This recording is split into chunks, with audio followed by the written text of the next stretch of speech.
estat convocats avui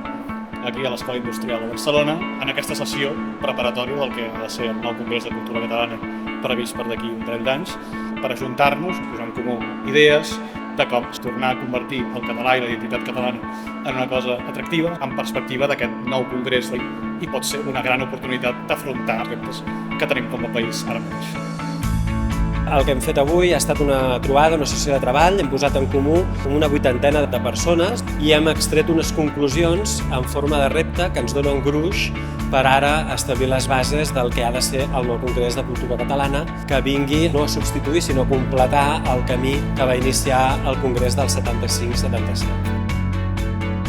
Vam superar el repte de la modernitat als anys 80, als anys 90, la necessitat de posar la cultura catalana en la modernitat i ara ens trobem amb la necessitat de tornar a connectar amb la gent jove, de fer front a reptes importantíssims com és el tema de la pluralitat de les nostres societats, com és tot el tema de la crisi climàtica, com és tot el tema de la necessitat de treballar conjuntament per a modernitzar i posar en el segle XXI la cultura catalana. Hem treballat com generar continguts en català i com fer-los consumir i també trobar maneres de prestigiar el català, la cultura catalana i de poder traslladar un missatge a l'exterior de què és aquesta catalanitat avui en dia. El país necessita això. El país el que necessita són espais de trobada on la gent pugui compartir les seves visions, les seves propostes, els seus somnis sobre el que ha de ser el país avui i d'aquí al futur. M'interessa que el país miri enrere, no? En aquell primer Congrés de Cultura Catalana per inspirar-se i encari reptes que el país necessita. Hem intentat fer entendre que la cultura es comunica també amb altres eines que potser no són les habituals o les més clàssiques.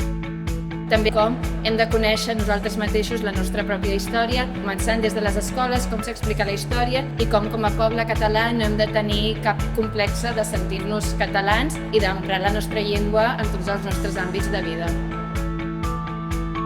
Hem parlat d'igualtat, de territori, de medi ambient, de sostenibilitat i ha estat molt interessant poder intercanviar aquest punt de vista entre diferents persones i diferents professionals que hem tingut l'oportunitat de conèixer-nos.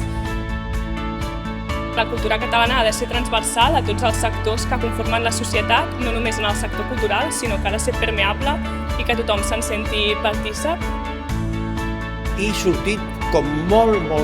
il·lusionat perquè a Catalunya la societat civil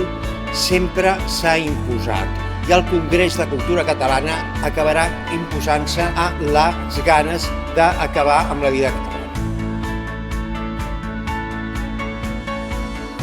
Ha anat molt bé perquè s'ha aconseguit el que es volia, que era, primer de tot, una primera trobada per intercanviar opinions, per veure quin és l'estat de la qüestió. Ha anat molt bé perquè ha sigut molt intergeneracional, hi havia gent de diverses generacions, de diverses procedències i diversos àmbits que han posat en comú i han confrontat totes aquestes inquietuds i ha anat molt bé perquè ha tingut una molt bona resposta que esperem que sigui ampliada amb les noves trobades que anirem fent, perquè aquesta és la primera i fins al 2024 que inici el gran camí anirem fent altres trobades per recollir més inquietuds.